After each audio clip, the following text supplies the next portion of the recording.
Hey, ladies and gents, welcome to the Controlled Interest Gamecast, where we talk about video games and everything happening in the industry. Episode 137. As always, I'm joined by Jordan.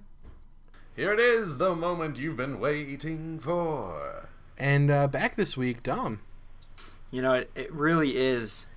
It's a great honor to be here with you guys here. So yeah, we missed you last week. Particularly you, Jerrad.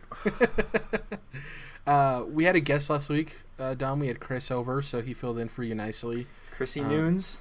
Yep. And it's good to have you back. Usually I start with what I've been playing, but I figured we'd change it up. Dom, what have you been playing since you've been gone a couple of weeks? Dom, real quick, Dom. What movie was that little quote from that I just introed on? I actually don't know. Come on, bud. It's a Kingdom Hearts movie. There's 50-50 chance I've not seen it, so. Yeah. Jerrad? Man, I want to say This is more of a cult classic. Obviously, you know it's a Disney movie by this point if it's in Kingdom Hearts.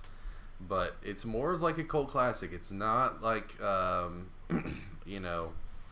heralded as these all-time greats, you might. It's not The Little Mermaid. It's not Hunchback of Notre Dame, right?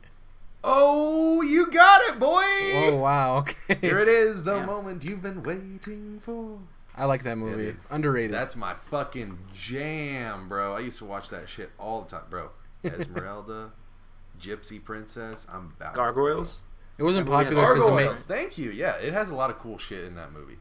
People think that the reason it wasn't successful is because the main character was ugly, which is like kind of sad if you think about it. Oh yeah, very sad.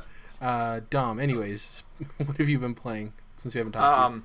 Shoot, so I don't know if I mentioned it since because I've been gone. I'm done with Kingdom Hearts 3. Yeah, you last time you were on, you told us you'd beat it. Yeah. Yeah, so that's done, and I started to go for the platinum. I actually ended up getting all the collectibles, all the emblems and the chests and the treasures and the. Oh jeez. What are the collectibles? That was actually not too bad. I kind of liked that because I went and found different parts of levels that I hadn't seen, especially in the Caribbean. I hadn't really done anything in that world because if you mainline the story in that level, like you don't see 80% of the level. There's actually a ton of stuff going on different islands. But after that, I started looking into what it takes to get like all the materials to craft like the Ultima Keyblade and a few other things. And I just kind of it's gonna take me. I've already played this game for 60 hours.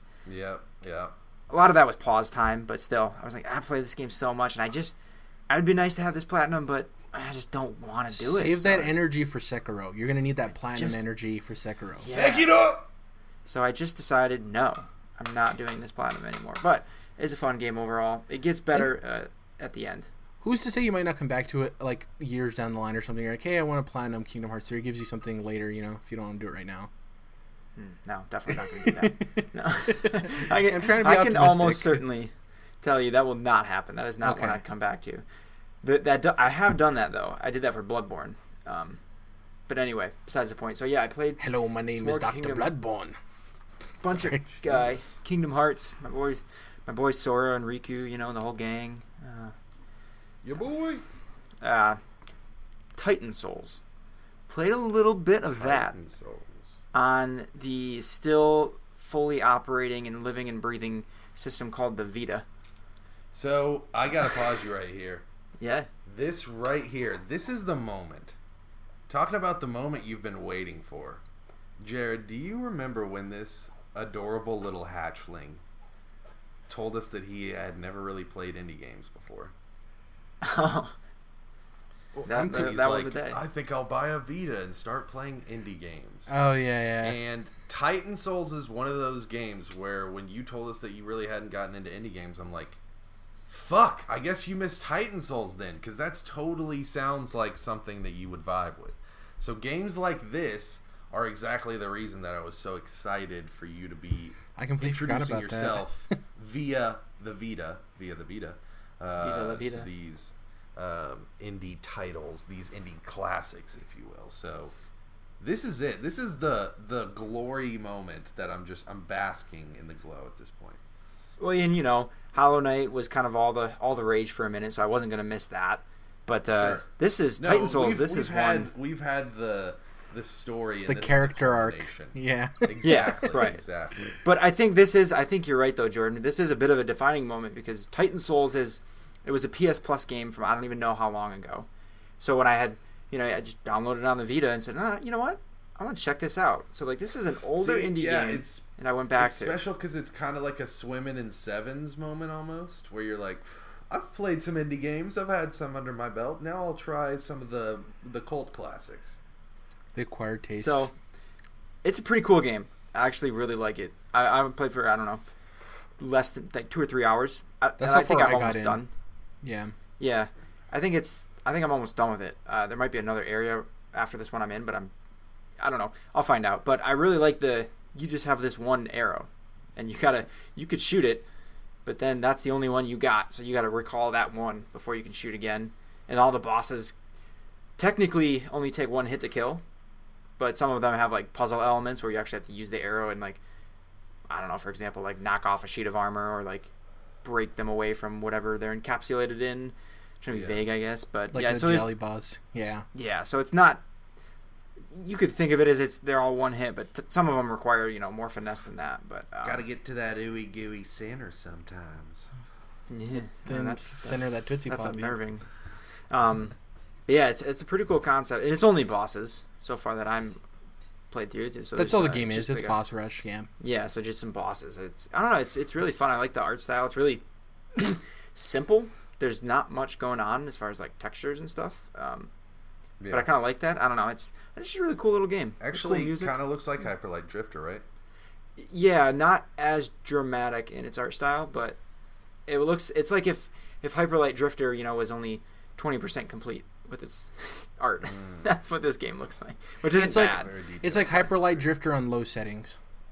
Exactly. That's a good way to put it. Yeah. So yeah, this it's been pretty fun. But I think that's all I've played. You downloaded Red Dead 2. Yeah, I have Red Dead 2 waiting for me, but now it's too late, so it's going to have to wait until after Sekiro. Sekiro! So. I'm just glad you have it. That's step one. Yeah, I'm pumped to play it, but I know, like, nothing can stop me from Sekiro. And that's Sekiro. That's definitely a game you don't want to hop in 8 days before another big release and then jump ship. It's a game you want to, like, sink your teeth in when the gaming landscape for you personally, there's nothing else out there. Jump in and dive in and take your time. Yeah. Game's so good. Oh, I will point out, I did play a little bit of Modern Warfare Remastered because that was a free PS Plus game. Yep. So actually, here's the craziest part. It's not that crazy to you guys because I've been saying weird shit like this for a while now. But I played it via remote play on the Vita. Nice. And hear me out. First game of multiplayer. Not only do I not like have any of my custom classes or anything like that. When you first start, you got to unlock that after like a couple hours. First game. Your boy goes like, I think it was 13-8. Whatever. Just from the Vita. Lag and all. Better than I would have done on a controller on a PS4. Yeah, that muscle memory. Exactly. It's so much muscle memory. Like, because I can barely aim. It's the Vita, so like you don't have much thumbstick kind of maneuverability. Just small screen. And I got like some input lag. The controls actually were mapped really, really well. This is the best possible example of a developer who actually took great time to put the controls function on a Vita, and they even have like their own graphic that shows the controls. Most games use like the default PlayStation one, but anyway, yeah, 15-8 from the Vita. Like I can't remember the name of the map. It's where the helicopters crashed in the middle. Crash. Just Dom, you're becoming like a remote play expert. Like, there's the default PlayStation graphic, but then there's custom by the developer, and I really appreciate that. Like, holy shit. And you know this guy. Before I bought Red Dead, went and looked up how the remote play function works with Red Dead Redemption. Gross. So, are you familiar with any of the like $20 grips you can get for your Vita that will? Yep, I got one. Like, you got one that will actually touch the touchpad for you. Yeah, and make it. I've not used it yet actually, but yeah, I might need to one day. So I had to have that. It came with the Vita, actually. I can't wait for the guy who's going to play the game that the biggest gripe against it is its controls to try playing it on a Vita. Very interesting. Yeah. It's the fascinating thing about it is like the screen I think is like a 540p or whatever, but you're still getting like the same image quality, just kind of the resolution is scaled down but otherwise, it's the same image quality, and it's a small screen, so you don't notice the lower resolution. So it's, I don't know. I mean, it's just smaller screen, but it's the same, fidelity. Otherwise, I think it's pretty impressive. The best benefit is it allows you to play games more often than you normally would because if your wife's taking up the TV or whatever, yeah. You're on the road, I mean, I'm probably the last person alive in the world still championing remote play, let alone the Vita. But it's been great for me, man.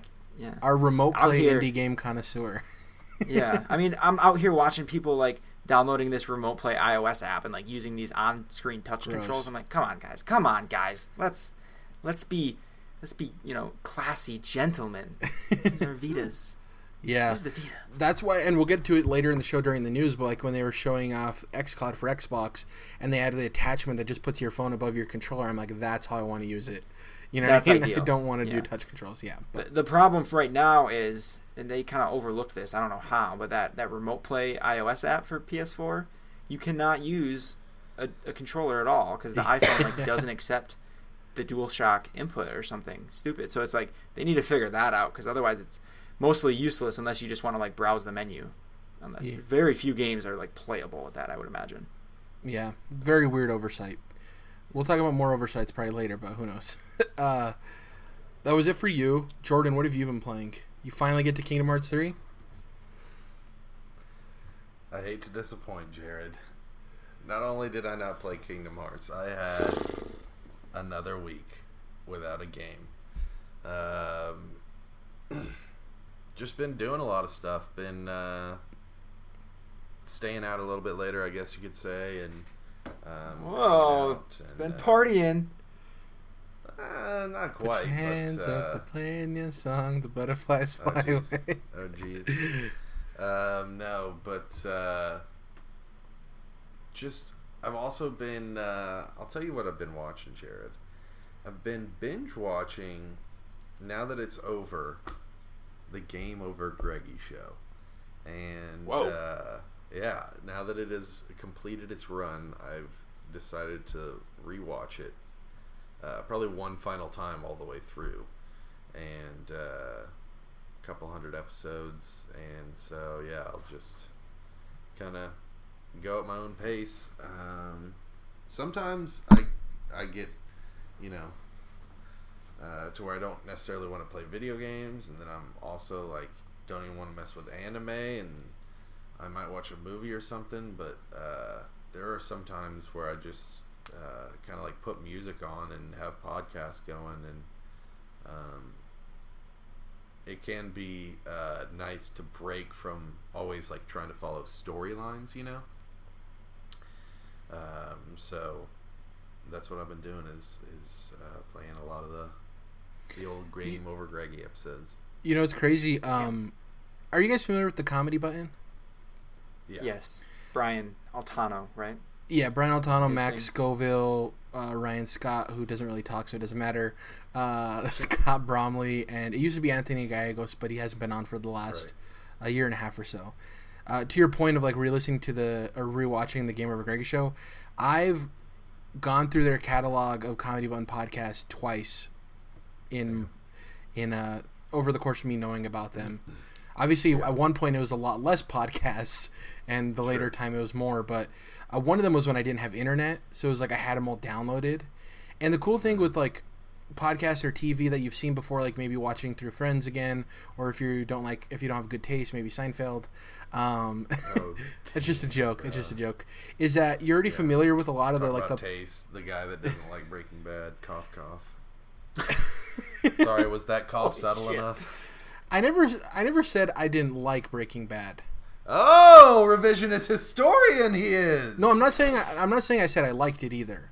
I said I stopped watching it because I didn't like just the show. Indifferent. You didn't like the show. I guess, but it's different than me saying I didn't like it, but it wasn't because I thought it was bad. I'm with you, Jerrad. There's been shows. There's definitely been shows that I would say. So. Yeah, you're giving it a chance. I'm writing my. There's definitely shows that I would say I liked, but just stopped watching. So that's an even further weird, way to describe it. But anyways, to my original point after my bad joke, it's cool because you don't necessarily have to fully pay attention. It's just you kind of want to hear these conversations you enjoyed the first time around just taking place again, you know? Right. And like you said, sometimes you don't have to follow a narrative. You could just like chill out and just, as a hippie as it sounds, just be in the moment, you know, relaxing. Well, hell yeah, as hippie as it sounds, as I'm sitting here, you know, token up and like they're cracking me the fuck up, it's just as good as watching like a comedy movie. You know? Exactly, yeah. So it's like I've got my music going, I'm like making Spotify playlists and stuff, and I just don't have to be like tackling another TV series every second of free time I have. Yeah. Is that okay if I go ahead with what I've been playing, Jordan? Well, I was just going to say, on the subject of GOG, I can already tell it's going to be interesting watching that stuff, not being in the timeline, and, like, I'm not going to be watching also the Gamescast that come out every week, and also their Love and Sex Stuff random video or whatever. Like, I'm just going to be watching this, so it'll be really interesting, obviously, to see, like, how the Colin Moriarty saga plays out, and it's already tragic as fuck, like watching him and Greg's friendship and them talking about like being like weird life mate lovers and like not ever being able to leave each other, and now they've like they broke up is what it is. Like you can tell, like no, they weren't just friends that stopped being friends, like they were in a way non-sexual lovers that broke up. Exactly. It's weird. We've had the Tim saga, man. The Tim saga is pretty interesting too throughout the GOG episodes. Even right the now, Kevin saga of him being off screen. So, episode like 16, 17, Tim Geddes skinny as fuck, and I was like, oh, I forgot about that. Ooh. Well, no, I think it looks better as like I don't know. He looked a little weird when he was skinnier. Yeah. It's one of those things where as a fat person you want to just reach out watching someone get fat and be like, stop. Man, that guy can down some LaCroix. Impressive, because those things taste like anus water. I hate LaCroix. It's like 0 calorie though, so. Yeah, but it tastes like something else too. Tastes like somebody stepped in mud. It's gross. Someone stepped in mud. Oh, it's also funny listening to them be like, mention Kevin Coelho. Like it's so funny seeing the bricks of lore being built, and it's great, man. It's a kick. Transition. In terms of what I've been playing. Segue. Who needs a segue? Just say the word transition. Transition. Star wipe. So I did play some Kingdom Hearts. I didn't actually get a whole lot in. I'm assuming the Tangled World is like 2 hours or something, give or take, probably. That's early. Yeah, each world is like if you mainline it, each world is about 2 hours. Yeah, so I played. So remember last time I left off not playing, I had just gone to the world. I played it for about like an hour-ish, so I'm like halfway through, I assume. Nothing else to report there. I kind of don't want to really talk about the game until I finish it and give my... You've already talked about that game so much. Apex Legends, I technically completed the game, so I got all the achievements, got 1,000 gamer score, so that's awesome. I got a lot of the harder ones out earlier, which are like, have a full set of legendary gear, or have this or have that, fully kitted out weapon. And the only one I was trying to get last was reach level 50. So just about getting there. Didn't take too long. Was still enjoying the game. Can't wait for the first season pass and the new character who's rumored to be Octane.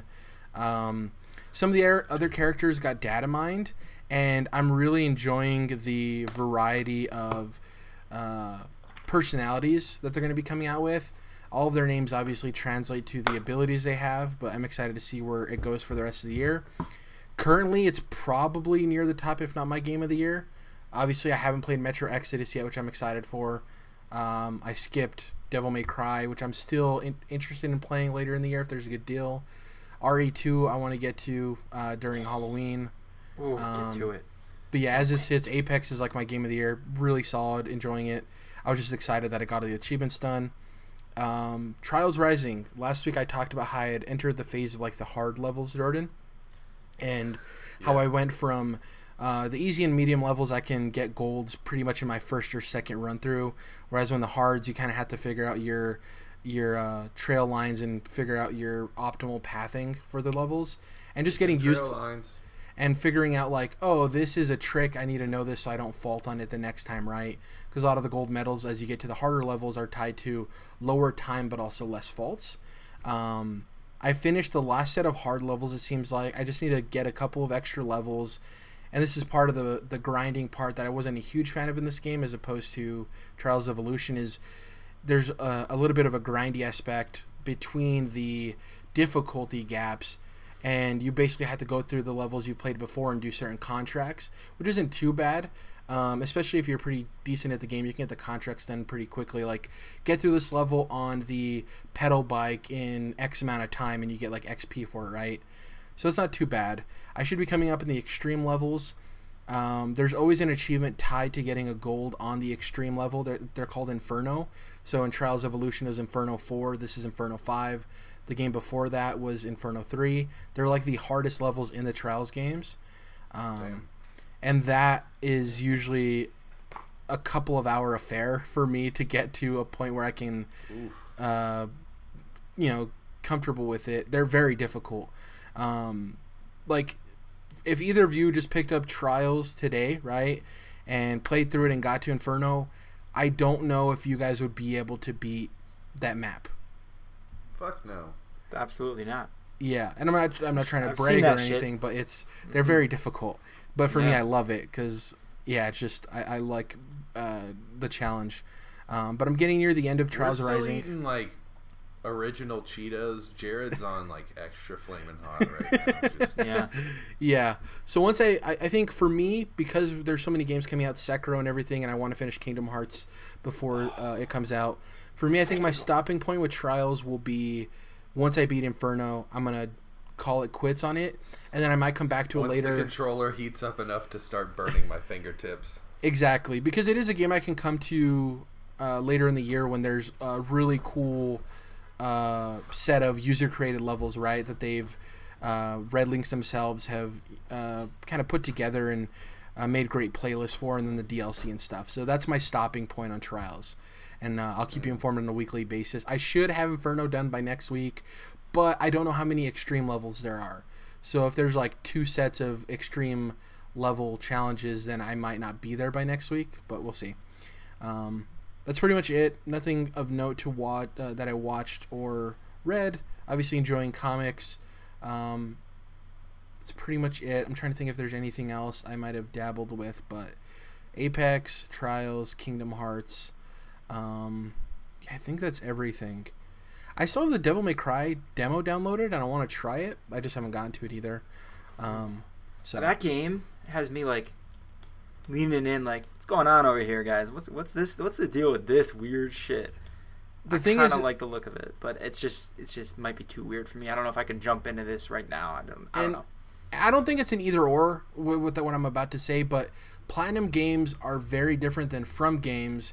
And from what I've seen with previews and stuff, a lot of people are like, oh, if you don't really like Souls games, this might be it for you because it's a little bit more arcadey and faster paced. And for me personally, Platinum games have never fully interested in me. Like, I respect Bayonetta. I respect, what was the sci-fi one they did with the robot main protagonist? Nier No, Automata? that wasn't Platinum. It wasn't? No, I'm talking about the one that was game, on... Jerrad? The one that was fast paced and on PC. What was it called? It's like a one-word name. Besides the point. Vanquish. There you go. You gave me... Hold on. Props to me because you gave me the smallest amount of detail possible. Yeah. I was like, white robot, sci-fi, quick-paced. I couldn't remember the name of it. But they've just never that part interested I didn't me. hear. I literally heard you say... It's the PC, it's like the fast-paced PC game, and it's one word. And I was like thinking in the realm of this whole Platinum DMC thing. I'm like, he's talking about Vanquish. Yeah. And I rose to the occasion. Gosh, what a guy. To my point, Dom, I'm worried that I might not like it if I get it, so I just need to get to the demo and see how it feels and figure out if it's for me. But I am interested because, though it is very different than Souls games, it just looks cool and fun, you know what I mean? Yeah. And very cheesy in a good way. So. And I mean, I love the Souls. By the way, I'm very wrong. Yes, Platinum did develop Nier. I'm completely wrong. Sanity back intact. All right. Yeah, I was anyway, we both love the Souls games, obviously, and I love them for exactly what they are, and yada yada yada. But I want to like have a change of pace every so often. Exactly. You know what I mean? I don't really. Yeah. There's having a nice change of pace, and then there's like jumping into entirely new crazy experiences that are just super unfamiliar to you. You know what I mean? There's degrees of that, but Exactly. I'm always up for like changing a pace, even though I love like the methodical and difficult kind of in your face, like make you feel like shit feeling of a Souls game. That's weird that I just said that, but it beats you up or whatever. Whereas from what I can gather, Devil May Cry is more like you are extremely powerful and it's fun in that way, kind of a thing. Like that's a great change of pace to go to from a Dark Souls game, I think. And the learning curve, I think, is pretty difficult on Devil May Cry in terms of you wanted to get the S ranks and the double S ranks and the triple S ranks in terms of combat. Sure. It is very Japanesey to me in an off-putting way for my sensibilities in terms of like the story and the characters. Yeah, and I think I feel the same. Yeah, from what I've seen. I am interested though. If there's like a crazy deal in the year, I might end up picking it up. Yeah. Who Who knows? We'll see. Anyways, that's it for me for what I've been playing. Let's hop into the news. News. Is that the thing? Can we do that every time? News. The guys who developed Hyper Light Drifter, a phenomenal game that took off and people loved, Heart Machine, they revealed their new game this week. It's called Solar Ash Kingdom. Has a different art style than Hyper Light Drifter, but it still is beautiful. The main character in the game looks to be a rollerblading. I don't know if it looked like a female to me, but who knows? And they were attacking a boss, so it's obviously going to involve boss battles and like kinetic gameplay. It looks like. You guys both liked Hyper Light Drifter, right? You guys enjoyed it quite a bit. It's a great game. Like, really good game. Did you see the reveal for this, Dom? Yes, it looked sweet. Even though the art style is different, like you said, it's still a lot of like pinks and purples. So it's similar in that sense, but it doesn't have the same like super pixel kind of looking. I don't know how you describe it. This looks like a little more pastel, maybe looking. Yeah, that'd be the right I don't know. descriptor. You gotta just kind of see it. If you're curious, obviously go and watch and see it for yourself. I think the cool thing too, I don't know if this was on purpose, but Hyper Light Drifter Solar Ash Kingdom, I wonder if that's going to be their theme as like a development studio, is like these 3-word titles for their games with a similar kind of rhythm. That, Jerrad. I've been listening to Soundgarden. Chris Cornell's Black Hole Sun, won't you come? Yeah, so they have their album names are like that, like Super Unknown and like Dark Infinite, something like that. Joe Dirt soundtrack. It's just a dumb joke. Go ahead, anyways. They're like these almost like super words, these like combined words that sound really cool, like Super Unknown, stuff like that. So I think Hyper Light Drifter is like a really cool name. Solar Ash Kingdom I think is a little like mouthy, but still interesting. There was another announcement that Yacht Club Games, the developers of Shovel Knight, they announced a new game, but it's not their game they're making because they're also a publisher. People end up forgetting that, and that looked interesting too, but it didn't have as much information as this. And like Hyper Light Drifter is like the newest thing. Shovel Knight's been out for a while now, so it's cool to see Heart Machine starting to tackle this next game. They announced and they said they're going to start. They're still hiring for it, so don't expect this game anytime soon. But the announcement was really cool. Next up, speaking of announcements and games that are probably a little bit of a ways off, Turtle Rock Studios, who, if you're not familiar, developed Left 4 Dead, as well as Evolve, which was a pretty solid game. People like to give it crap. It was a really well developed game. It just was probably a poor genre choice for the current market, and the asymmetric multiplayer never really took off. The 4v1 type multiplayer was everyone thought was hot for a minute. Obviously ended up tanking Fable and Lionhead, as well as Evolve. But they announced their new game. It's going to be called Back 4 Blood. It's described as a next-gen co-op FPS. It's going to be published by Warner Brothers Interactive, which is interesting, and we'll get to that. And they went on to say it's designed from the ground up as an original premium title, which I also want to get to, and marries the best of what made the co-op zombie shooter so successful with new features and state-of-the-art technology. So the first couple of things I want to get to. One, Warner Brothers Interactive. since they're publishing it, there's hopes that this could be a licensed game, right? It could use one of the many Warner Brothers licenses. And the premium title. There's a discussion going on with, as much as people love Left 4 Dead and Left 4 Dead 2, can a game like that come out in 2019, 2020, 2021 and charge $60? Or is it a game that, given the Battle Royales, the free-to-plays, does it have to come out as free-to-play or at a lower price point? What do you guys think about that? I hadn't thought about that because, when you look back, Left 4 Dead, those are kind of pretty small games. It's all about replayability. Yeah, it's not about...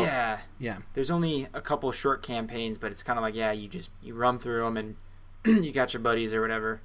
A lot of mad zombie killing. But that's a good... I hadn't thought about this. I was just pretty excited for another Left 4 Dead game. But I guess you're right. I could see this being a $20 type of deal or a $30. Probably $30. If it's the same size as the Left 4 Dead. But how do we... I mean, it could be bigger in scope, too, I guess. Exactly. They have a good publisher behind it, too, that might be giving him a decent amount of funding. I mean, they could also make it, like you said, cheaper and then offset the $60 price point with cosmetics, right? Mm-hmm. Skins for your guns, outfits for your characters.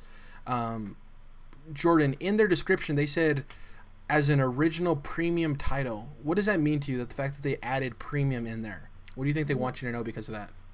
AAA. That's their way of saying AAA. So you think it has nothing to do with price point at all? It's just, this is a AAA game. Well, I do think it's saying it's a $60 game. Okay. Yeah, I didn't catch that part. Yeah, to me that's like that's them saying, this is as good as, this is the quality and density of every other $60 game out there, and that's what they're expecting to get. With a solely multiplayer game like the Left 4 Dead games were, obviously you can play by yourself, but it was known for being multiplayer. It didn't have like a single player campaign. Do you guys think if it comes out for $60, is there a way that it can be successful? Oh, yeah, absolutely. I mean, It's going to have to, like I was saying, like it's got to have the scope of, they got to back it up, right? Yeah, definitely. Left 4 Dead games they're awesome, dude. So really fun. And like you said, I never got into Evolve. I never even tried it, but like, I think that was a well-developed game. I didn't have a bunch of problems. It just didn't catch on, right? Maybe some like design, not design, but kind of like, design. Like that just wasn't the kind of thing that hit. As somebody who bought it at launch, it was a very well-developed game. Had no bugs really. It ran really well. It was beautiful. The problem is that because it wasn't like Left 4 Dead where any of us can jump into a Left 4 Dead game and know that right trigger shoot, pick up different guns, they shoot differently, but that's pretty much it, right? With the Evolve, it was like you pick the specific character, they do a specific thing. It was before like hero shooters like Overwatch or even Apex to some extent had taken off and people understand that.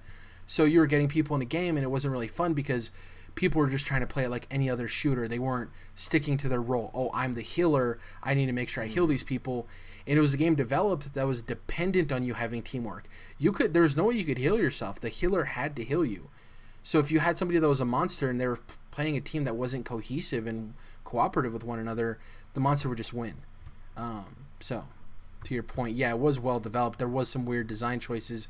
I don't know if they're bad, but I do think maybe they weren't appropriate for the market that it released in. Yeah. So timed properly. Exactly, yeah. It's kind of like the whole Xbox thing of like we're getting to a point where we're talking about an all-streaming console, discless consoles. That was part of the messaging with Xbox in 2013, and it backfired on them. Part of having a message that people will get behind is knowing when to talk about that message and not doing it too early.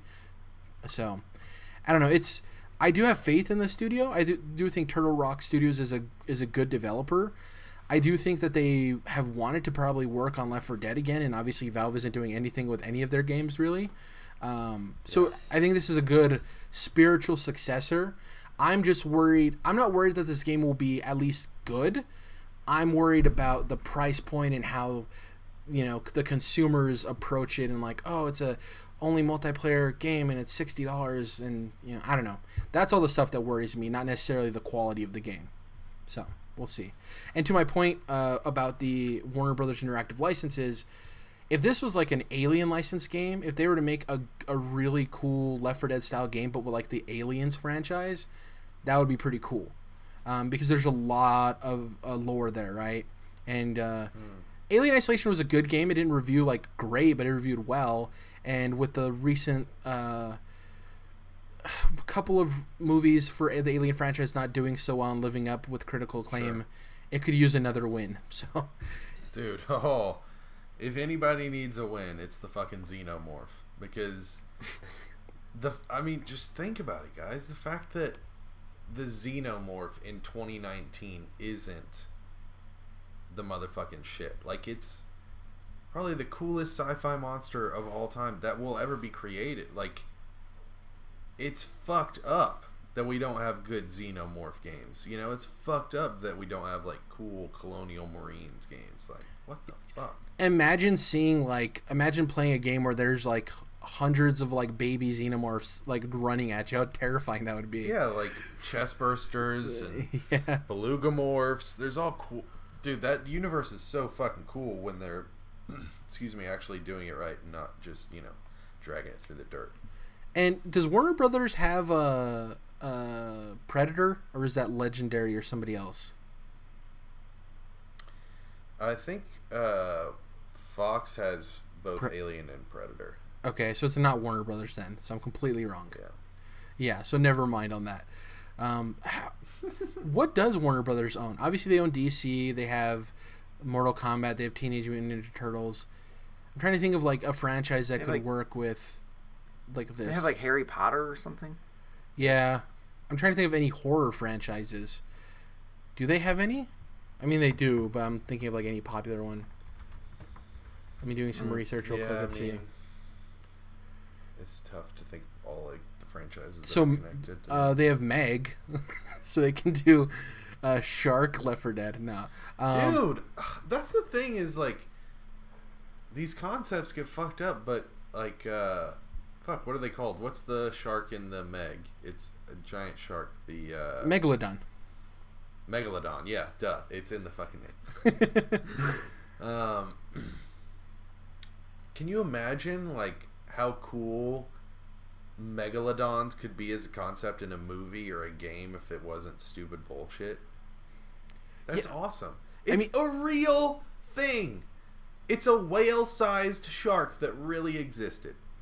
So the cool thing is Warner Brothers does have like Godzilla and King Kong and all of those monster dudes. So if this game was like a weird hybrid of Evolve and Left 4 Dead and the monsters were like Godzilla or King Kong, that'd be pretty interesting. Who knows? I was completely off base. For some reason, I thought Alien was owned by Warner Brothers. It's my apologies. The dream that never was. We're not getting it after all. Speaking, that answers your question. Shit. Exactly. Speaking of things we might be getting, Gearbox Software teased a couple of games for PAX East, which is coming up on March 28th. It's after GDC. They teased Borderlands 3. It seems like it's an image that says March 28th, Boston, Massachusetts, in the Borderlands art style.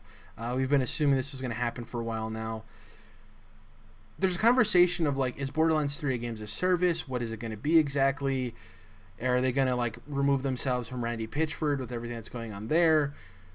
What does a Borderlands 3 announcement do for you guys? Because I've never been interested. I've played the franchise, but it just doesn't do anything for me.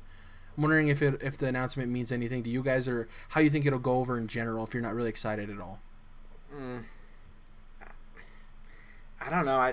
I feel like a lot of people loved Borderlands 1 and 2, but I don't know, the vibe I'm kind of like just kind of reeling on right now is like, I don't know that this is just going to be as big as those were. I feel like the time for Borderlands kind of came and went. I don't know. That's just a completely, superficial kind of, I don't know. I don't think it's superficial. That's a valid argument. There is things that happen in pop culture that are a part of that time, and as time goes on, they kind of feel outdated, right? And campy or not appropriate.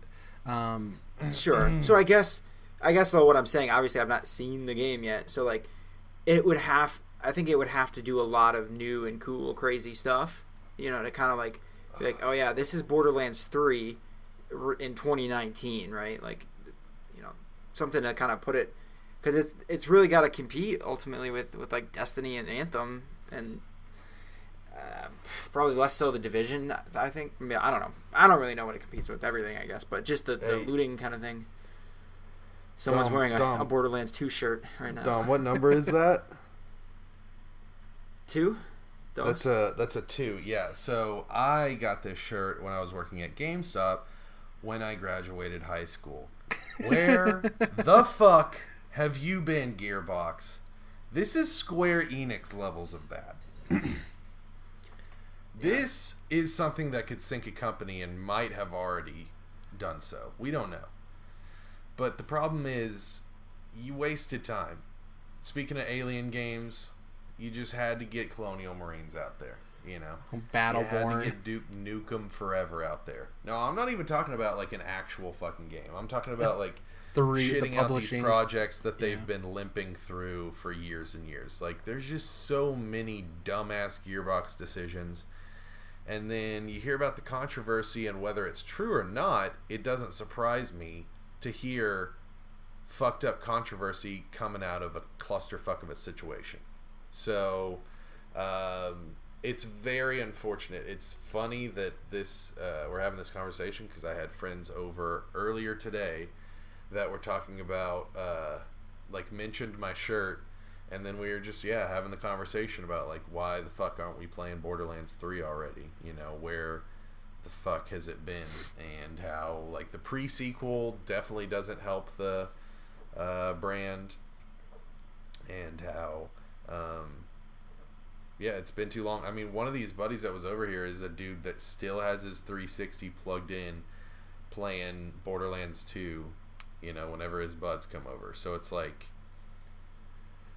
it's crazy how faithful the fans are, and they've just been dumped on, totally ignored in so many ways. Well, go ahead, Dom. I think there's actually one thing that would really help Borderlands 3, and that, my friends, is if it comes out day and date also on the Switch. I don't think that's impossible. It is kind of a simpler art style. I mean, the devs over there like, fuck you, man. It's way hard, but something along the same line. I don't know about Switch, because they tried to port Borderlands 2 over to Vita, and it was a mess. And yeah, exactly. What if it's a PS5 launch game or an Xbox 2 launch game? But to your point, can they wait that long?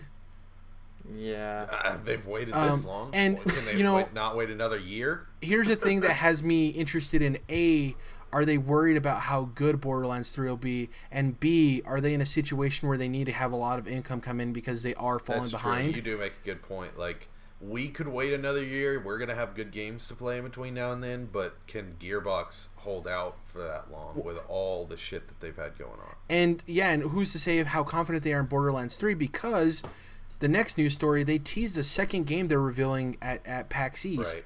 And it was an image of a robot on a dissection table.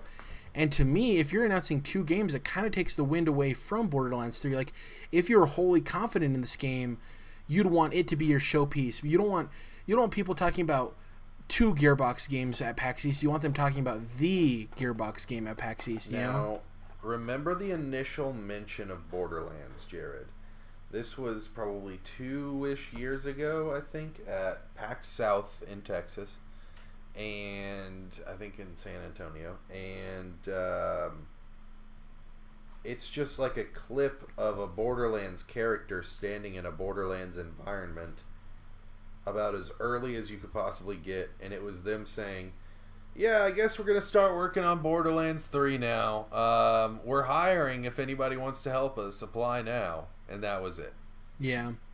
And we haven't even, obviously, we've talked about before with Randy Pitchford and the financial situation of there being mismanaged money, and who knows what happened there. It worries me that they're announcing 2 games at the same time, because that having that second game there feels to me like a security blanket or a safety net of like, hey, Borderlands 3 is coming out. It might not sell as much as we expect because Borderlands has been heights. Exactly. Borderlands has been their franchise that is their moneymaker. And if Borderlands 3 doesn't sell as well as they expect it to, they need to have a backup plan as well. So who knows? Right. Well, obviously, as PAX East marches closer, we'll probably get more information. And when they do the final reveal, we'll talk about Borderlands 3 and how excited or not excited we are, if it did anything for us. Who knows? Next, speaking of an announcement that's coming soon, sooner actually than PAX East, GDC is happening next week. By the time we record next week's show, we'll know more about Google's keynote that they're holding. Everybody assumes they're going to be talking about their streaming and possibly... It's going to be nuts, dude. Exactly. Whatever they plan to do. This is a big deal. To that point, there was some information that came out this week. Jade Raymond, co-creator of Assassin's Creed, she left Motive Studios earlier this year, left EA, and you're like, man, I wonder where she's going. She's like been in the industry for a long time. She's been very influential, arguably one of the most influential females in the gaming industry in the modern age, outside of like Amy Hennig and like Kiki Wolfkill and a couple of other people. She is now the vice president at Google. Obviously, that doesn't mean main Google, right? Google Incorporated. We assume that it's going to be vice president at Google Gaming or whatever that division ends up being called. But she is a vice president at Google. And I think, obviously, it's probably directly related to what we're going to hear at GDC. The fact that she's a vice president, I want to talk to you guys about that. Do you think that they brought her in because she has a lot of experience? Do you think she's going to be kind of like handling partially like portfolio? Or do you think because she has so much experience with new IP? Like, why do you think they appointed her to this vice president position in general? Obviously, there's a lot of stuff under the surface, but generally speaking. That's a good question. My first thought is like, yeah, it's like kind of like a portfolio kind of thing of, or, you know, like managing relationships. Like, you know, she's going to make sure like we got, you know, Ubisoft and EA or whatever, you know, we're working well with them so we can bring all these other companies' games to this Google platform, whatever that ends up being. But like, part of me now kind of wonders like, is Google gonna like publish their own games too, or like, or you know what I mean? Are they gonna have their own development studios potentially exclusives, too? Yeah. Right. Is that I hadn't really considered that. I just had always been assuming thus far that like they're just gonna work with the other publishers and like stream games, and that'll be the end of it. But this, you know, there was this move, and then there was some other people, some other well-known like gaming industry people that were like that are now working at Google too. So I'm kind of like, to me, like, this is a good sign for them. This is, in one way or another, I feel like this is a good move for them. Getting people, you know, that are familiar with this industry instead of trying to jump in on their own and like build an Ouya or whatever. Can you imagine, like, if Google wants some specific talent, there's virtually no situation I can imagine where they won't get what they want. Exactly. And the company is so large and is so profitable, has so much money that, so we've talked about Microsoft can ditch the console market and stop doing the video game thing, and they'll be completely fine, right? Because it's a small piece of the pie for Microsoft. Google can do the same thing. Google can try this gaming thing, and it can be a failure, and overall, they won't really be super affected. If PlayStation tries something super risky and fails, it could really detriment Sony as a whole, because PlayStation is responsible for a large amount of Sony's income. Obviously, same thing with Nintendo. We saw that, like, if the Switch wasn't successful, who knows where they'd be? Would they be a third-party publisher? They have the capital and the safety net to not worry about taking a risk like that, Dom. So that's why I do think there's a possibility that they could be a publisher of exclusive games. And even then, what if it's a deal where like they publish games that aren't exclusive to their platform, but they come first there, you know? Or it's the only place you can get it digitally. Or it's the only place you can stream it. Who knows? Sure. They are the one of the few companies entering, you know, who could enter into the gaming industry and totally be able to do it without, you know, struggling to make it work, because it's very difficult if you're a console manufacturer, if you're a gigantic publisher in the gaming industry. It's certainly something that you can make a lot of money off of, but it is also it's a high risk, high reward sort of deal, sort of business. Think about from advertising, man. Everyone practically uses Google advertisements on the internet for the most part, right? Their program. They own YouTube.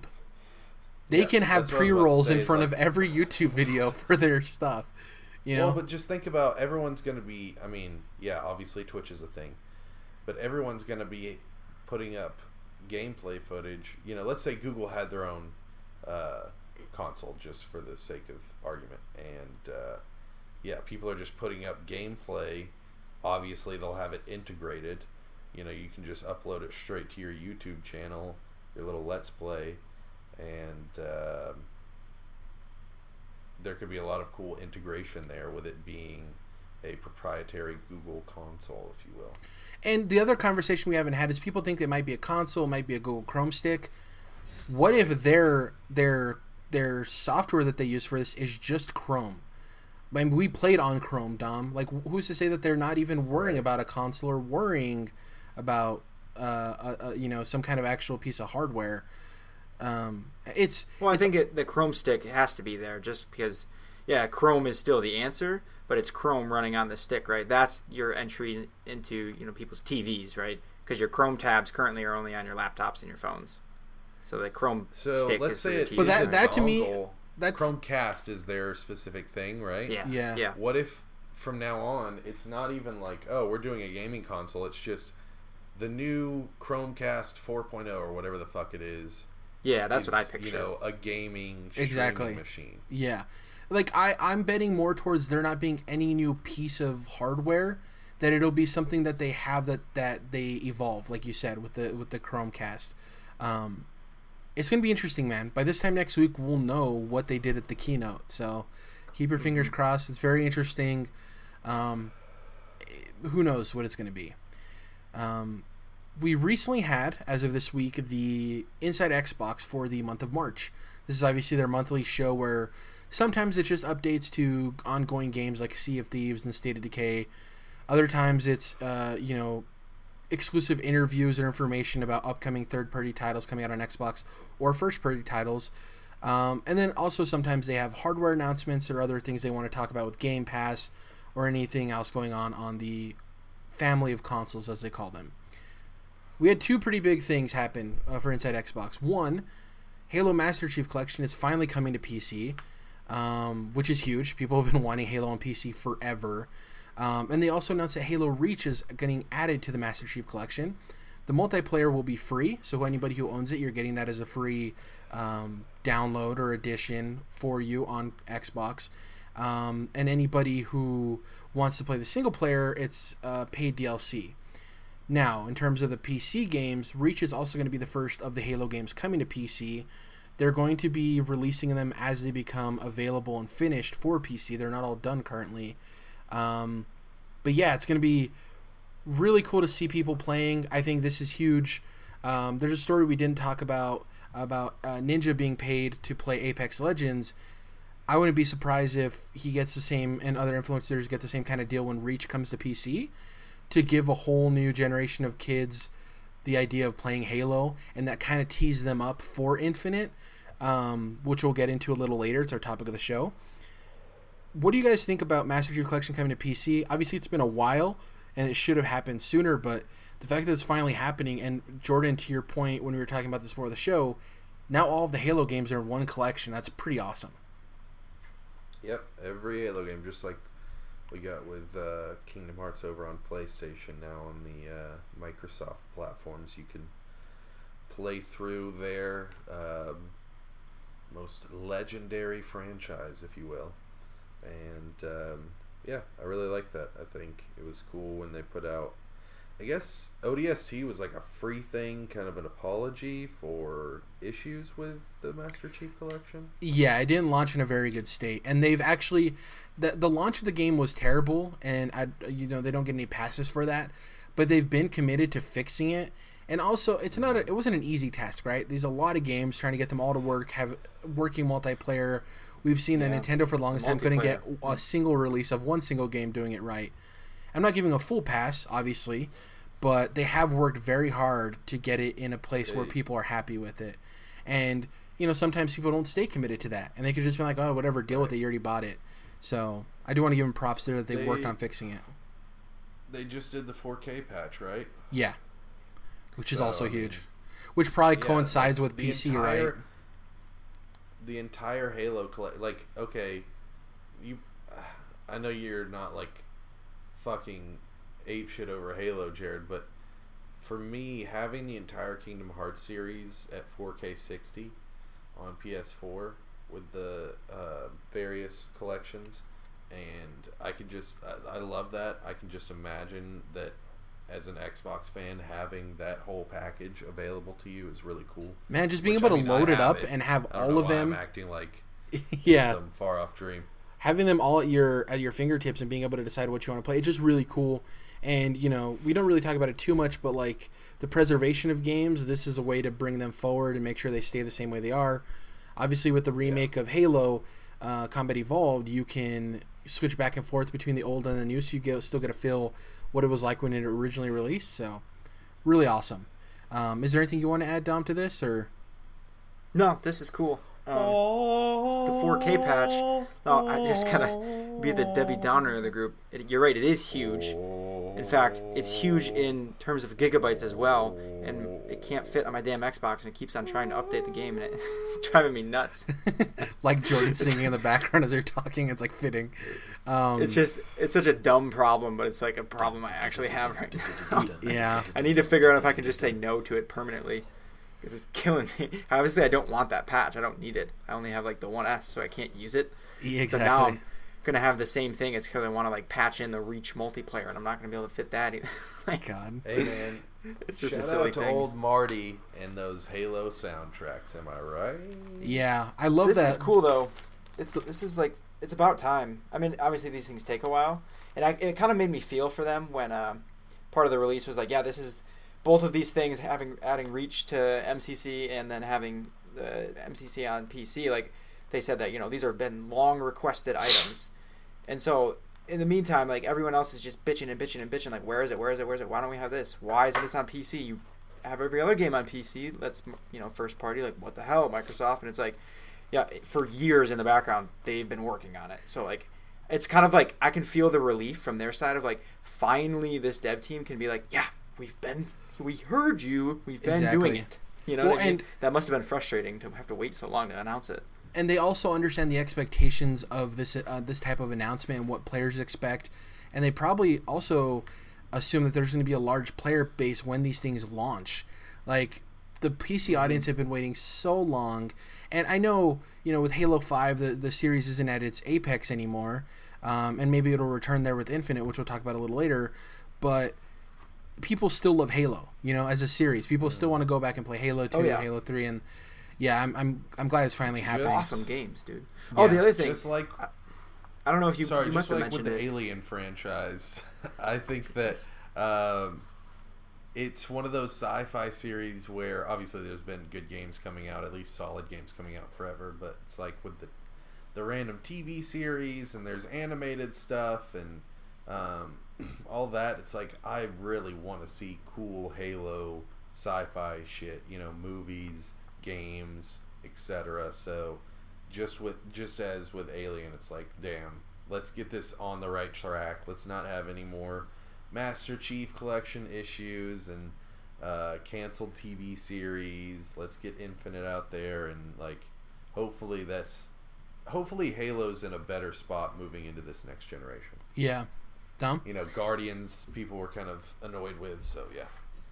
So you probably mentioned it at least briefly, but I think the other thing worth pointing out about this is it's coming to PC. It's not only coming to PC, but it's coming to Steam, which is, I think that's kind of a big part of the story, is that every other Microsoft first-party game has been exclusive to the Windows Store on PC. But you also have to have Xbox Live as well. Sure. So you still got to kind of log in through that, but you can buy it through Steam still. I think that's a big deal. Not like for me personally, but it's kind of like oh shit, and then they're doing Steam too. I'm sure a lot of people are pumped about that, and that's probably the difference for a lot of people, that not those hardcore PC people. Yeah, but I mean, Halo is a franchise that I think they would be willing to deal with the Microsoft Store to get Halo. You know what I mean? But it does make it easier on Steam. I agree with you. I think about this, and I think that the industry is clearly moving in this direction. I feel like I've talked about watching Mad Men recently, and in that they have these certain businesses that are racist and not willing to sell to certain people, right? Mm. It's like, if you're in the business of making money, there should be no one that you're not willing to sell your product to. You know what I mean? There is no reason that you should say, oh, you're a Steam guy as opposed to a Windows Store guy or an EA Origin, whatever the fuck guy. It's like, if you want to buy the game, you should be able. This is like, people don't want to hear this, but this is a big thing with piracy where it's like, well, I'm in Australia and I can't buy the fucking game, so I would love to give you my money, but I can't, so I'm going to torrent it and play it on PC. Shit like that. It's like, there's so many situations, not just in games, where I think sellers of products limit themselves in entertainment because they want something to be exclusive, or there's this distribution bullshit that gets in the way, and I just believe that you're shooting yourself in the foot, and there's plenty of examples like that in the gaming industry, and I think stuff like the Epic Game Store, and hopefully more situations like this where they're kind of just opening it up and making it more platform agnostic on PC specifically. Yeah, I think is a good way to be. The only counter argument to that is like indie studios who maybe don't have the marketing or advertising money to compete and get lost in the storefronts. You know what I mean? And if you get a deal to be exclusive on a platform, that might be 50% of the total income you make on that game, period, that you wouldn't have made otherwise. So I do think that's totally fine. Yeah, but we're talking about like the big boys and stuff. And, especially if that's like a timed exclusive. Another big thing is kind of like the whole DRM, you know? If you're doing DRM free, but you're like making me go to a certain store, but it's DRM free, I can live with that, right? Because like GOG, yeah. I don't have to worry about it afterwards. But yeah, when it's like, I know I'm not even a PC guy, I'm just kind of playing devil's advocate here, where it's like having to go through a certain launcher and run this app in the background while the game's playing because it's locked into that store system or whatever. That can be obnoxious, and it's unnecessary from a consumer perspective. The other part of that, Jordan, is like, what is I can't remember. It's something really high, the percentage of a sale that Steam takes from its games, right? So yeah, that's the motivation for Microsoft or Ubisoft or EA to only sell games on their own, launchers and not Steam, because Steam wants like, I think 30% of that sale, right? So that's kind of that's the motivation, and so like they'll be more willing to open it up if Steam didn't want such a big chunk of the pie right there. And emerging other storefronts can have them drop their percentage they take, so then in actuality then Steam's taking less money, so then more games can be put on there because they're happier with the return on the sales. It's a big old thing. I get what you're saying. Really interesting, because you could only see this situation occurring with these sorts of marketplaces in the circumstances we have with PC, because if you are on a console that is proprietary hardware from Sony, Nintendo, Microsoft, right? And so the storefront that you're able to access to have digital games on your console is proprietary Nintendo, Sony, or Microsoft. Yeah. And in the case of PC, there's not like an EA PC, right? EA's not manufacturing a PC. And so, well, technically, they have to like. Origin does actually, but yeah. But he's saying there's not. EA doesn't make a PC. Microsoft does, but that's different. Yeah. Right, but I'm saying like for EA, they're trying to like goad you into their storefront because they don't already have you locked in. And Microsoft makes PCs, but Microsoft would probably be the first people to tell you like, yeah, we're not trying to say that everybody has to be on a Microsoft PC. But they are trying to say like everybody needs to be on the Microsoft. They don't care if you buy Halo on the Microsoft store. They want you to buy Microsoft Office on the Microsoft store, for being real. You know what I mean? So it's the platform agnosticism that comes along with the PC situation that is makes that whole marketplace situation interesting. A lot of fluctuation going on there right now. Speaking of Microsoft, during this Inside Xbox as well, they talked about Project xCloud. Obviously, their streaming service we've talked about. It's been rumored that one of the next consoles for the next generation is going to be a streaming console with Project xCloud.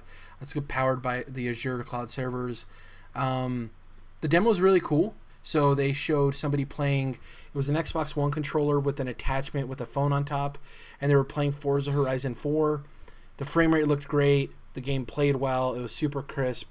You could have used touch controls because some of the trailers show touch controls, but who wants that, as we mentioned earlier?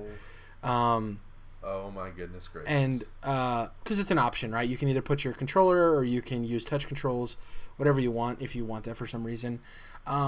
Interesting points to the whole presentation. They stated and reiterated that they're still invested and focused on the console space. And I think they did that because they've heard people talk about, well, if they're only going streaming and, you know, if they're going to be putting Game Pass on these devices, why are they even making consoles in the first place? So they just wanted to clear the communication there. And the other thing is that they announced public trials for xCloud will start this year, which makes sense because if that, what the rumors suggest are true, that the streaming console will be coming out fall next year, a year of public trials and testing and alpha and beta testing is obviously what they're planning on doing will be smart. So if either of you managed to see this, or just from what I've said about xCloud, what are you guys feeling about the service in general? This is what they call, Jordan, gentlemen, the future. This is it. Future. Getting the first glimpse. I'm going to do the Squidward, like, fucking fetal position. Okay, thing. you want to talk about the future? I did not see this presentation. And I know that Forza was not the main attraction here, the main point of what they're talking about, but I just had a revelation. I've seen into my crystal ball, gentlemen. These Forza Horizon games specifically, they jump around the world, like Australia, then like now they're in Britain because that's where the studio that makes them is, right? Playground games. When are we getting that Forza in Italia? Oh, jeez, that's what you're worried about right now? Dude, I'm telling you, think about Forza Horizon 5 in Italy. You're driving through these gorgeous little villages and towns and shit, and then, you know, it's kind of like a Mediterranean vibe across the whole map. Oh my gosh. I'm predicting it right now. You think I'm crazy, Dom. 2 years from now when you're like, oh man, my Xbox 8, I'm having so much fun playing Forza Horizon 5, running through Italy. It's going to be great.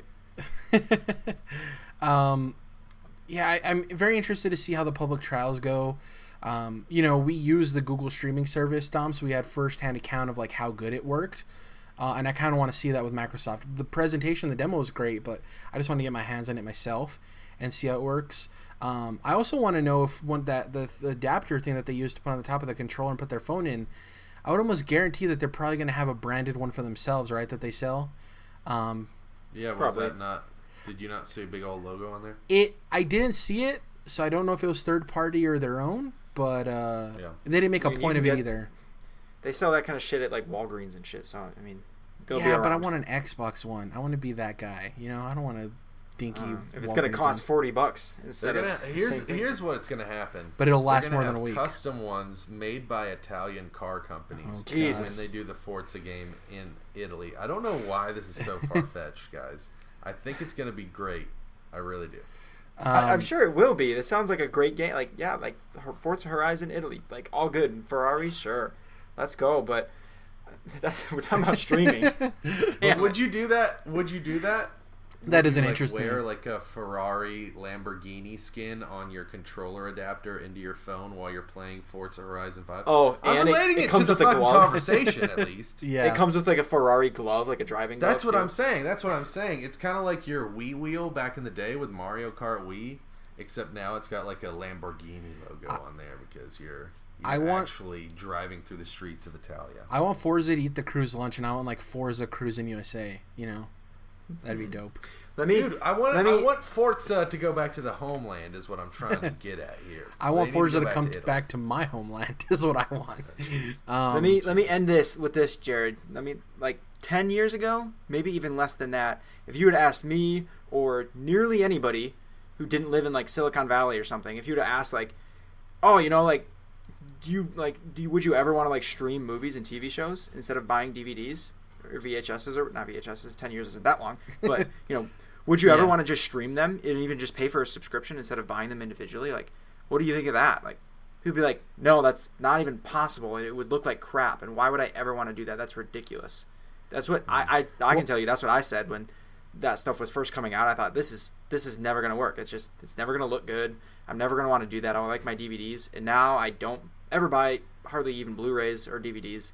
I just rent movies and like even buy movies digitally and stuff like that, along with 80% of the world now. So it's going to take some time, but I think eventually we get there. I hope we don't get to a point where we're so about streaming, and I think we might already be at that point. We're so about streaming that we stop caring about quality, because it does take a big hit when you're not using a localized source. Yeah, there's got to be a baseline threshold it has to meet. Yeah. So I mean, I even remember I hope that kind of like it stays important. I even remember, Dom, like downloading my first game on my 360 was a big Dom. Like, I'm downloading a video game? What? It's weird, right? Yeah. Speaking of games we'll possibly be able to download and even possibly play on xCloud in the future, what is Halo Infinite? So this was an article over at GameSpot by Steve Watts, and he chronicled this interview by Kiki Wolfkill at some weird conference, and she was talking about Halo Infinite, and she said, we have to be able to change content quickly. We can't afford to wait 3 years every time we drop a new product and we have it be a black box, because the games kids are playing are changing every week. It's about having a set of rules that people can engage with and buy in for years to come. And I added to this, I said, in a world now dominated by the Fortnites and the Apex Legends, it seems Halo Infinite is looking to pair their traditional campaign with a multiplayer experience that evolves and gives players rewarding reasons to check back often into the world of Halo. Is this the right direction for the franchise? So obviously we talked about Halo 5 kind of was a miss for most people. We've talked about, is it an open world game? Is it a games as service? What do you guys think about Halo Infinite in general, and like the direction that Kiki Wolfkill says they need to go in with this next entry? I would say, other than the fact that it's set in Italy, I think Forza Horizon 5. I'm kidding. But for real, are we about to have a hub world with a bunch of custom Spartans running around? Maybe. That actually sounds cool. Here's the thing, too, is I wouldn't be surprised if they're willing to experiment with this game because it's not called Halo 6, And I think maybe they purposely did that. Oh, dude, I think that Halo 5 Guardians, which is supposed to be part 2 of the trilogy, like 343's trilogy, right? The Forerunner saga? Yeah. With Halo 4, Halo 5 Guardians, and then I think it was supposed to be either Halo 6 Lockdown or, just Halo Lockdown. Whatever, I don't know. The Return of the Chief. But yeah. I think it was supposed to be more of an end cap, a third game on that Forerunner saga trilogy. And now I think that they've totally revamped it into something more akin to these shared world shooters that we're getting so used to. And we talked about this before the show started, and maybe Dom, you can give me your opinion on this. We haven't seen like a first party make a games as service type game, right? And we haven't seen necessarily a first party budget put in place with a game like this. If this was the case and Halo Infinite was a games as service game, and not necessarily a copy or a clone of the Destinies or the Divisions, it's unique in its own ways, how do you feel about that, and do you think that Microsoft would be willing to back that with huge financial stability? No, I think that's totally possible. Yeah, like you said, that's never really happened before, but this, to me, if it were going to, this is like that. This is the opportunity, right? Yeah. Not only because, well, first of all, Halo Infinite. I think Infinite. I think you're kind of alluding to this is more than just something about the game, like in the story, but it also is alluding to like this is a Halo that will kind of last, as that person, I can't remember her name, kind of described. This is a Halo that's going to last. Kiki, that awesome name, that's going to keep going. It's not a number game. It's not a step necessarily in a series. It's kind of like a platform, right? But anyway, I think this has the opportunity to be that first party game, especially when all these rumors we're hearing about, or like for one, the way they've been treating Play Anywhere. Obviously, safe to bet that Infinite, if they've not already said it, it's going to be on PC. And we don't know that it's not going to be like on Switch or on your, Chromecast streaming or your new Scarlet streaming stick or whatever Xbox else too. So Xbox crushed the rumor that Game Pass is coming to Switch anytime soon. Oh, okay. Right. They were asked about that rumor, and they said we have no plans anywhere in the near future to bring Game Pass to the Nintendo Switch. So okay, yeah. So slight chink in what I was trying to say, People but got still, a little too excited about that one. So. Yeah, they got really excited. But point being, like, as of late, they've been expanding where their games are available. It might not expand all the way to Switch, doesn't sound like it, but and then obviously xCloud is only going to expand their audience even more. So even though this is a Microsoft exclusive game, it's potentially on a lot of different platforms, right? So that I think adds to the potential of it being, a live service type of game, because they're gonna have available a big, market of players to go for it. You know what I mean? So You're quick before I forget this. Your little slip up when speaking made me think of a dumb joke. It's like, what does a Sony fanboy say when he sees the Xbox E3 conference? He has a microscoff. Oh, God. Anyways, Jordan, go ahead. As bad as my jokes have been this episode. Hey, man, I got to up the ante. Oof. I thought that was good. Yeah, I thought so, too. So that's a gamer dad joke. Clearly you did. Jerrad, gamer dad. I do still want to know about the story, even though I haven't even played Halo 5. That's how much I care about the story. Although, I'll say, I am into the Halo story. I think the Halo lore is pretty cool, and the Forerunner stuff is cool. I've read some of the books and all that. I would say that the way that people talked about how story was just totally whack and different from what we got sold for Halo 5 is probably what turned me off to that. But anyways, leading into Infinite, Jerrad, do you think that we're getting a continuation of the story, or are they doing more of a reboot, or kind of totally just different story in the Halo universe altogether? What? So it's tough, man, because obviously we saw Master Chief in the teases, so we know he's involved. This isn't like a new storyline outside of the Master Chief saga. But is this God of War PS4?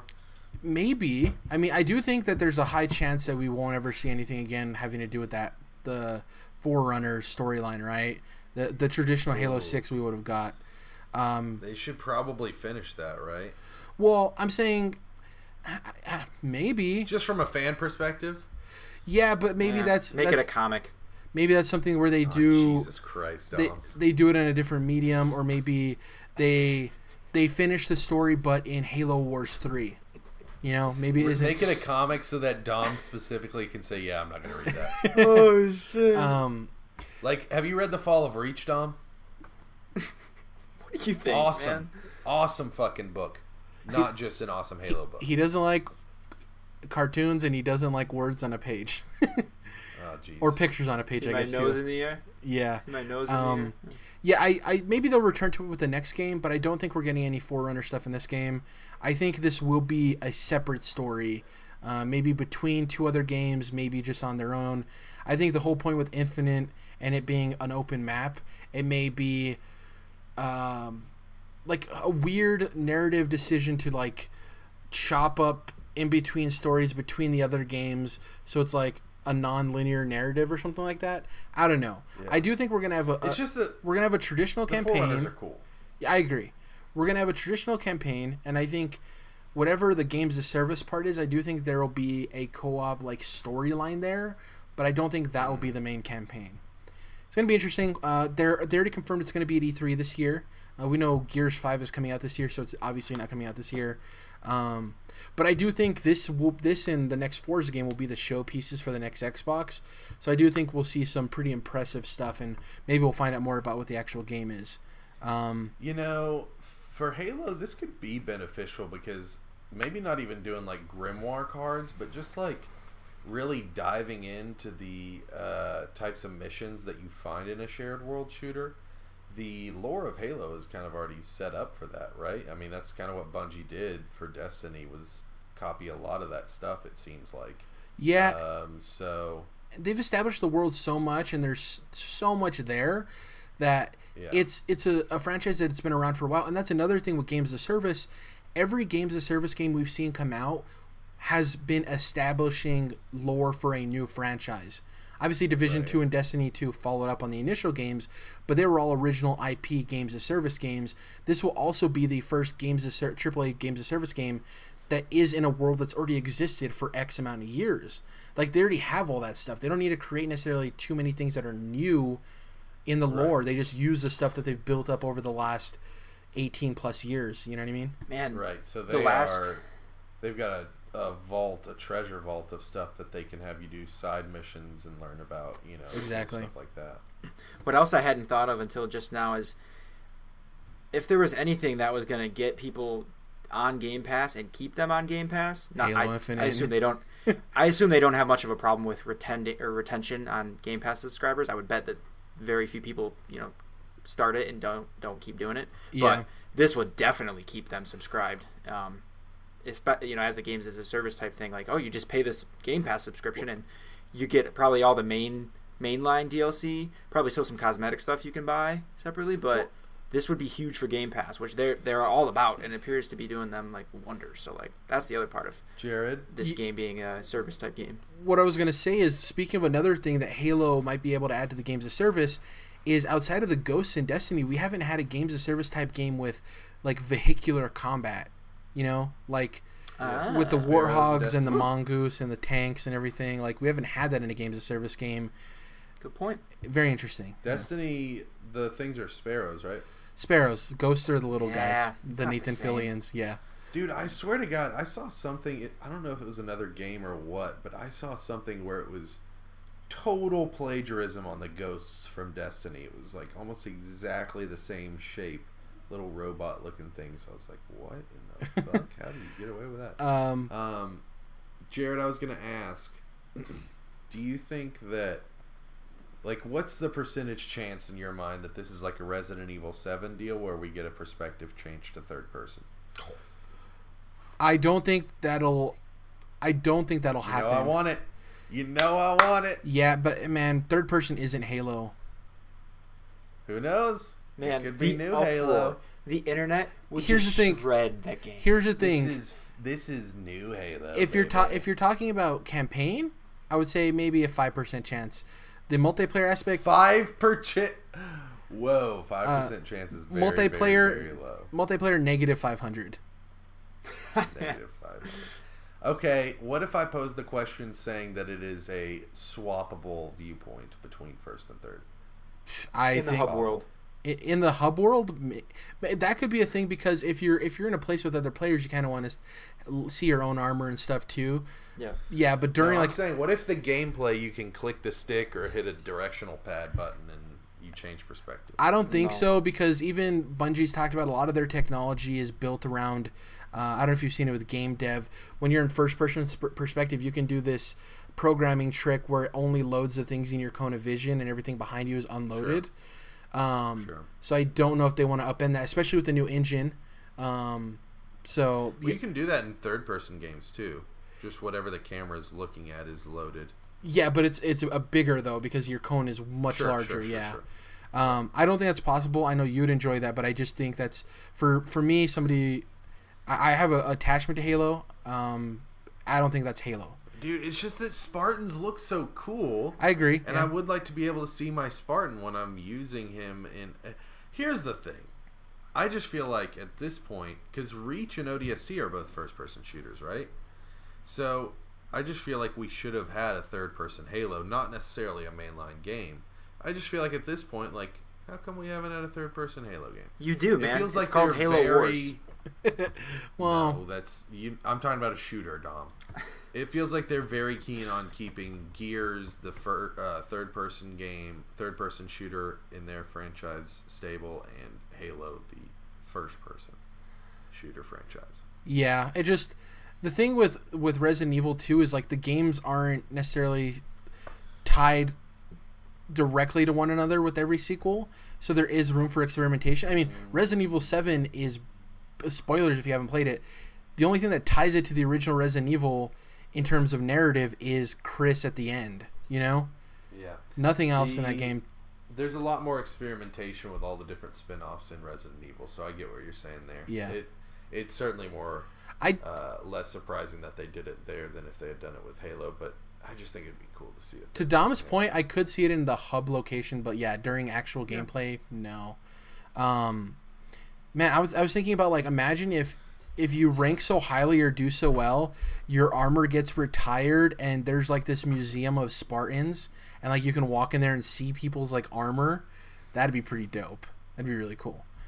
A bunch of ideas. I want to see more Spartan armor in Halo Infinite. Like, I want Spartan armor is one of those things that you kind of don't get enough of. I know, like, Halo 5 and ODST, there's like groups of Spartans as opposed to just the one, but yeah, it'd be cool if that were more of a thing. It'd be interesting if there was, I don't know, I just want to see more about the game. I have so many questions, and we'll find out at E3 hopefully more. But that's been episode 137 of the Controlled Interest Gamecast in terms of what we've been playing, what we're going to be playing. God, I got the mouth mumbles. The mouth caught it from me. Kingdom Hearts 3 for me. I need to finish that. We have 8 days till Sekiro. And Trials, I'm going to try to get that Inferno done depending on how many extreme levels lie ahead for me. And that's pretty much it for what I'm going to be playing. What about you guys? Ooh, so 8 days until Sekiro.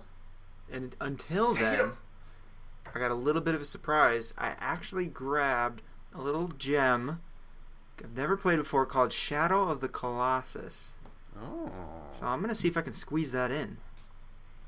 You should. And so, in 8 days, are you upscaling your PS2 on your television? Are you in 16:9 wide? Oh wait, you're playing the PS4 remake. Yeah, man, they just came out like a year ago. Yeah.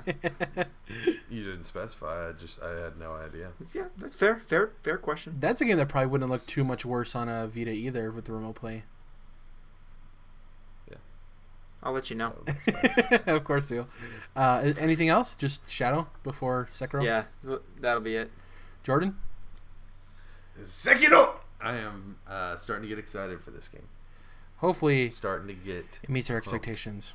I gotta say, I don't think I'm going to be able to make it to day one without having bought it. Does that make sense? Like, I'm gonna be there day one. I just haven't got there yet, especially with how I've been burned, especially with Anthem recently. But yeah, I am getting more and more. I don't even need it to be like Samurai Bloodborne. I just need it to have the From Software quick action vibes. You know, it's not a Dark Souls slow action game. It's clearly, at least in the Bloodborne sphere of the Venn diagram as far as speed goes. So, you know how much I love a good dash button, guys. You know I love a good dash. So I'm just excited to learn a new From game because, like, obviously you have to get back in the groove for Dark Souls or Bloodborne, but this game, from everything I've read, is like you have to relearn how you play a From game. You can't go in it knowing your Soul skill set and expect to do very well. So we'll see. And I'll say that, like, the weird mechanics look cool. Like, definitely some verticality, and you're like using your spring loaded arm or whatever you want to call it. So there's some cool stuff there. Also, not sure. Who knows? I might not play anything in between now and Sekiro, but I might. Who knows? But I also wanted to give a shout out to the fact I've been going through some '80s movies as of late, and specifically went through the mid '80s John Hughes stuff, and Molly Ringwald starring in all three, being the main string that ties those together. So. That being 16 Candles in 84, Breakfast Club in 85, and Pretty in Pink in 86. All quality films. I think that 16 Candles is my favorite. I had never seen that. I had only ever seen Breakfast Club. But I think 16 Candles is my favorite. Some cool 80s vibes, which as far as like vibes that I wasn't around for, I've always been more into like 60s and 70s stuff, specifically with music. So now I'm getting into more 80s stuff. Also with music is is an interesting thing. So I wanted to give a shout out to that. I'm sure I'll be watching other 80s classics. Who knows which, though? I've got a plethora to choose from. Nice. If you enjoyed this plethora. If you enjoyed this episode, please follow us on iTunes. Leave a review. It helps. On YouTube, you can just search Controlled Interest. It will come up. Subscribe there. Leave a like. Smash that like button. The bell notification icon lets you know when our videos are uploaded, so that helps as well. On Twitter, we are at CTRLINT. That's Controlled Interest abbreviated. You can follow me at Jerrad_. You can follow Dom at DomsOreos. And you can follow Jordan at Malamotus. We'll catch you guys next week, episode 138. We'll have some news with Google's keynote and other GDC goodies. So catch you guys then. Bye.